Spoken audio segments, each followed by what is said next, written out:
जब भी कोई क्राइम होता है हम में से कई लोग ये पूछते हैं कि इसमें नया क्या है। ये तो फला फला के साथ भी हुआ था। लेकिन इस वीडियो में मैं आपको जो क्राइम बताने जा रहा हूं उसे सुनकर आपके कान खड़े हो जाएंगे, क्योंकि आपने अभी तक ये तो सुना था कि फोन पर किसी से ओटीपी शेयर मत करना। लेकिन ये जो अपराध अब हो रहा है, खासकर राजधानी दिल्ली में हुआ है एक शख्स के साथ, और उनके अकाउंट से करीब करीब 50 लाख रुपए चले गए। जानते हैं उनकी गलती क्या थी? उनकी गलती सिर्फ वो थी जो आप भी शायद रोजाना करते होंगे। उन्हें एक नंबर से कॉल आया, उन्होंने वो कॉल उठा लिया, वहां से कोई आवाज नहीं आई, इधर से ये हेलो हेलो कर रहे थे और चंद सेकंड के अंदर उनके अकाउंट से 50 लाख रुपया चला गया। ये बिल्कुल नई तरह का अपराध है। अभी तक पुलिस इसके बारे में पता नहीं कर पाई है कि कौन सी टेक्नोलॉजी इस्तेमाल की गई है, लेकिन ऐसा लगता है कि जिस शख्स ने इन्हें फोन किया उसके पास इनके फोन का रिमोट एक्सेस आ गया था, और जब तक ये हलो हलो कर रहे थे, इधर से कोई आवाज जा नहीं रही थी, उतनी ही देर में, क्योंकि उस शख्स के पास इनके फोन का रिमोट एक्सेस था, उसका काम हो गया। इसके बारे में पता किया जा रहा है। कुछ लोगों ने मुझ तक ये शिकायतें पहुंचाई हैं और ये रिक्वेस्ट की थी कि हम अपने प्लेटफॉर्म पर इसके बारे में बात करें। दोस्तों, अब ये पुरानी बात हो चुकी है कि अपना ओटीपी शेयर मत करना। आपको ठगने वाले अब एक कदम आगे निकल चुके हैं। ऐसे में आपको भी तैयारी पक्की करनी होगी। पहली बात तो यह है कि अगर अनजाने नंबर से फ़ोन आ रहा है, कोशिश कीजिए मत उठाइए। किसको अगर ज़रूरी आपसे काम होगा तो आपको एसएमएस कर लेगा, नहीं तो आजकल व्हाट्सएप या टेलीग्राम तो सबके फ़ोन में होता है, वहाँ से कोई मैसेज आ जाएगा। क्योंकि आप नहीं जानते कि आपको आ रही ये जो मिस्ड कॉल है, जिसको आप उठाएंगे और उधर से आवाज़ नहीं आएगी, उतनी देर में आपके फ़ोन से क्या कुछ हो चुका होगा। क्योंकि आपके हाथ में जो फ़ोन है, ये फ़ोन नहीं, असल में आपके दिल की धड़कन है।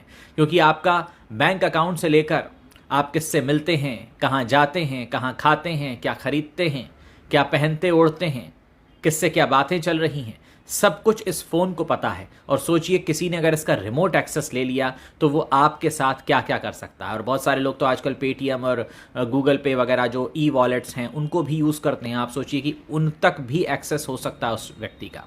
ये बिल्कुल नई तरह का अपराध है, इसके बारे में बात होनी चाहिए। ये जो फ़ोन जिसे हम अपने हाथ में लिए घूमते हैं, जिससे ऐसा लगता था कुछ समय पहले तक कि हम फ़ोन रखते हैं, अब ऐसा लगने लगा है कि फ़ोन ने हमें रखा हुआ है, क्योंकि इसके बिना हम रह नहीं सकते। ये जहाँ चार्जिंग पे लगता है हम भी उसके आसपास मंडरा रहे होते हैं, क्योंकि इसके पास हमारी वो जानकारी है जो शायद कई बार हमारे लाइफ पार्टनर और हमारे माता पिता को भी नहीं होती। उतना कुछ जानता है ये फ़ोन। और सोचिए इसकी एक्सेस अगर किसी और को लग गई तो क्या होगा। इस समय, पिछले कुछ समय के दौरान बहुत तेज़ी से साइबर अटैक्स के मामले बढ़े हैं। 2022 में एक रिपोर्ट प्रकाशित हुई थी जो ये बताती है कि इस दुनिया में हर 40वें सेकंड में कहीं ना कहीं कोई ना कोई साइबर अटैक हो रहा होता है। और इनमें से 94% साइबर अटैक्स ऐसे हैं जो ईमेल के ज़रिए होते हैं। और इस दुनिया की 64% कंपनीज ऐसी हैं जिनमें कभी ना कभी साइबर अटैक तो हुआ ही है। पिछले दिनों राजधानी दिल्ली के एम्स हॉस्पिटल के सर्वर पर भी अटैक हुआ था, जहां से बहुत सारे वीवीआईपीस का डेटा चोरी हो गया था, जिसकी तादाद करीब 4 करोड़ के आसपास बताई जाती है। यानी इस तरह के अटैक्स जो हो रहे हैं वो कहीं ना कहीं हमें अंदर से खोखला कर रहे हैं। हमें उनके लिए तैयार भी होना होगा। हमारी जो सुरक्षा और जांच एजेंसीज हैं उनको खुद भी स्मार्ट बनना होगा, उनसे ज़्यादा स्मार्ट जो कि किसी गांव या कहीं पर बैठकर इस क्राइम को करते हैं। नेटफ्लिक्स पर जामतारा हमने देखा था, उस वक्त हमको पता चला कि किस तरह से इस तरह के अपराध को अंजाम दिया जाता है। ऐसे में ज़रूरत इस बात की है कि इसके बारे में बात हो, क्योंकि जब तक बात नहीं होगी, हम सचेत नहीं होंगे। इस वीडियो को ज़्यादा से ज़्यादा लोगों तक पहुँचाइए, उनको बताइए कि आपके फ़ोन पर आ रही मिस कॉल भी आपका खाता खाली कर सकती है। इसलिए बहुत ज़रूरी है कि आप सचेत रहें, और अगर आपके साथ कुछ भी ऐसा होता है तुरंत पुलिस को सूचित करें, क्योंकि आपकी जो गाढ़ी कमाई इस समय बैंक में है, जिसका एक्सेस आपके फ़ोन से होता है, कहीं ऐसा ना हो कि आपको कोई मिस कॉल देकर आपकी वो सारी कमाई चुरा ले। ऐसा हुआ है, राजधानी दिल्ली में हुआ है। सिर्फ 2 दिन पुरानी घटना है। यानी जब एक शख्स को 50 लाख रुपए चुराने में कामयाबी मिल गई हो, और उसका पता लगाना तो दूर, लोग उसकी अभी टेक्नोलॉजी ही ना पता कर पा रहे हों, इसका मतलब यह है कि हम सब खतरे के निशाने पर हैं। यानी हमारे आपके फ़ोन पर भी वो नंबर घनघना सकता है, और अगर वो घनघनाया और हमने उठाया और उतनी देर हमने हलो हलो बोला और उतनी देर में हो गया हमारा अकाउंट खाली, तो फिर सोचिए आप कहाँ जाएंगे।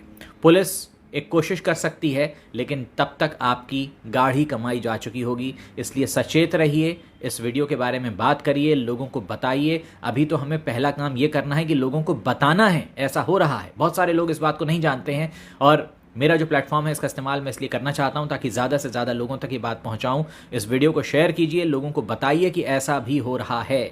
अब वो OTP शेयर मत करना वाली बातें हो चुकी हैं पुरानी, अब सब समझदार हो चुके हैं, इसलिए इस तरह का गुनाह और अपराध करने वालों ने नया तरीका निकाल लिया है। इस नए तरीके से फिलहाल बचने का उपाय जो मुझे समझ में आता है वो यही है। हाँ, हो सकता है आप में से बहुत सारे लोगों के लिए थोड़ा मुश्किल होगा कि जिसका भी फ़ोन आ रहा है, अगर आपको उसका नाम नहीं पता है, आपके मोबाइल में वो नंबर सेव नहीं है, तो सामने वाले शख्स को SMS करने दीजिए, सामने वाले शख्स को WhatsApp करने दीजिए। जब आप पक्की तरह से निश्चिंत हो जाएं कि जो सामने वाला शख्स आपको फ़ोन कर रहा है वो जेन्युइन है, आपके किसी जानने वाले का जानने वाला है, आप उसका नाम पता जानते हैं, तभी वो फ़ोन कॉल उठाइए। क्योंकि अगर आपके साथ ऐसा होता है तो निश्चित तौर पर ये एक ऐसी बात होगी कि पता तो था और फिर भी गलती हो गई। दिल्ली में जिनके साथ हुआ उन्हें तो पता ही नहीं था, उनके साथ ये पहला अभी तक का अपराध हुआ है जिन्होंने पुलिस को सूचित भी किया है और पुलिस ने एक स्पेशल टीम बनाई है जो उसकी जांच कर रही है। लेकिन अगर किसी एक शख्स के साथ अपराध हो जाए तो हमारी जिम्मेदारी ये बन जाती है कि हम बाकियों को सूचित कर दें ताकि बाकी इस मुसीबत से बच सकें। समाचार जो प्लेटफॉर्म्स होते हैं या मेरा भी सोशल मीडिया प्लेटफॉर्म है, उनका काम सबसे पहला यही होता है कि लोगों को चेतावनी देना, बताना कुछ नया हो रहा है, आप उससे कैसे बच सकते हैं। जब जानकारी ही नहीं होगी तो बचाव कैसे होगा। पहला स्टेप हम ले चुके हैं, जानकारी ले चुके हैं, अब जानकारी को फैलाना है, लोगों को बताना है ताकि ज़्यादा से ज़्यादा लोगों को हम सुरक्षित कर पाएँ। आप अपने घर में लोगों को भी बता सकते हैं कि इस तरह से आ रहे किसी भी नंबर को न उठाएं। मेरे बहुत सारे दर्शक हैं जिन्होंने मुझे स्क्रीनशॉट्स भी भेजे हैं। उन नंबर्स को शेयर करने का फ़ायदा इसलिए नहीं है क्योंकि ये नंबर चेंज हो जाते हैं, क्योंकि जो अपराध करने वाला शख्स है वो भी जानता है कि एक बार नंबर पब्लिक हो गया तो उसके बाद उसे नंबर बदलना पड़ेगा। इसलिए इस बात से कोई फ़र्क नहीं पड़ता कि वो नंबर कौन सा है। अगर आपके फ़ोन में वो सेव नहीं है और आपको कुछ गड़बड़ लगता है तो मत उठाइए, सामने वाले को SMS भेजने दीजिए, अपना नाम पता बताने दीजिए। जब आप पूरी तरह से आश्वस्त हो जाएंगे कि आप उसे जानते हैं और वो कोई चोर उचक्का नहीं है, वो आपके साथ कुछ गलत नहीं कर सकता है, तभी आप उसके फ़ोन को उठाएं और उठाकर उससे बात करें। उम्मीद है बात आपको समझ में आई होगी और आप जल्दी से जल्दी और ज़्यादा से ज़्यादा संख्या में इस वीडियो को शेयर करेंगे, ज़्यादा से ज़्यादा लोगों तक पहुंचाएंगे ताकि हम सबको